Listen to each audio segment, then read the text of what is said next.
Go. Oh, hello there. I didn't see you.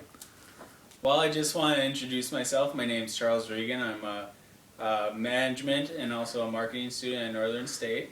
And the topic that I'll be discussing today that I did my consumer behavior project on was the purchasing decisions of people in Brown County for picking out the specific shotgun that they wanted. Now, the things that I used to gather the data was a database I got from Northern State University. It was called SRDS, which really just went over the demographics of people of Brown County, like the population, the activities that they enjoy, and things of that nature. I also conducted a survey, which I had 10 participants ranging in ages from 18 to 60 years old. It was really good feedback, and I just asked them 10 questions that they answered, and like I said, it was open and also closed-ended questions. And then I also had a focus group where the majority of the questions were open-ended, so I could get more of a response from the personal interaction with them. And the participants for that were from the ages of 18 to 60 also. I wanted to get that age group because those are the people that are most likely to actually purchase a firearm in the state of South Dakota. I also used a website that had the legal restrictions for firearm sales in the state of South Dakota, and I use that because according to the law, you do not have to be 18 years old to purchase a shotgun, but a pistol you have to be 21 years old.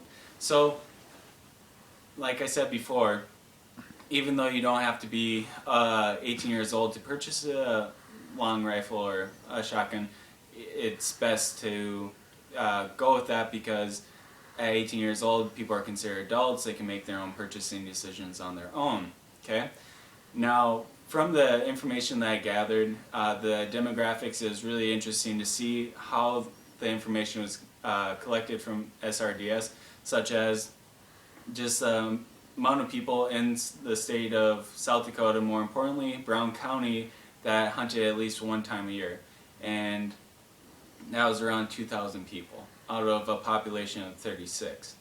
Now, that's important because that's going to be a huge number of people for that specific demographic outlook that will be looking to make purchasing decisions on this type of firearm. And also, going back to the survey and the focus group, that just gave me an insight to what are people looking for, what's their price range, and also just like what's the most important factor to them. And the conclusion of that was they're looking for a firearm that's safe and reliable and at affordable cost.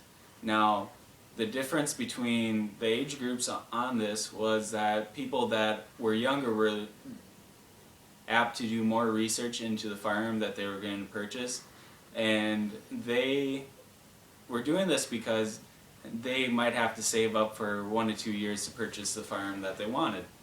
And the people that were older, they weren't going to conduct the same amount of research into the product because they were more apt to trust the salesperson in their opinion, because they obviously have that disposable income that the younger people do not. Now, just going into a little bit more with this, the number of people that, it was split on the number of people that had semi-autos compared to pump-action shotguns. Not many people had, actually no one had an over-under or side-by-side action. So that's kind of an important thing for marketers to consider. And also, a little bit more in depth into this also is just the amount of people that waterfowl hunted compared to upland. Actually, the majority did both. So, these people are looking for like a product that they can use for both. And obviously, the more reliable and robust guns are going to be their favorites, such as Benelli Nova or Remington A5 models. Now, with this information, I was able to conclude that I was a marketing strategy that would be most effective to people of Brown County would be, stressing that, your product can be used for, both upland and waterfowl hunting.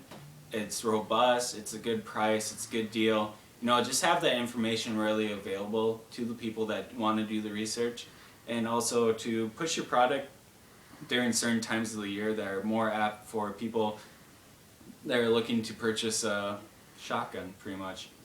Now, these times most people would think would be actually during hunting season, but actually it would probably be more beneficial like a month to two before hunting season, when people are really thinking about, okay, what do I need for this hunting season upcoming, and also continuing this throughout the hunting season would be important.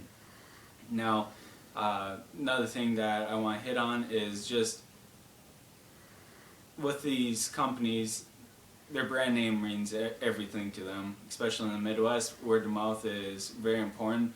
I'm not going to trust someone that doesn't like a product that if I trust that person and they don't like a product, I'm not going to trust that product. So to establish that brand preference is really important for these groups. So, maybe just for these companies to really just have like a real point of emphasizing like the legacy factor. Like, my dad had this shotgun, my grandfather had this shotgun, I'm gonna have the shotgun, and my kids are gonna have the shotgun. That's something that I think would be real important. That's pretty much like my marketing strategy advice to these companies, and that's the end of my short presentation. I know I wasn't able to hit on all the points, but if you read my paper, it goes into a lot more depth about this research, and I just think that's important because there's a lot of money spent in this local economy on this type of product, so I think that it's of great importance to people to actually think about and also research. So thank you for your time.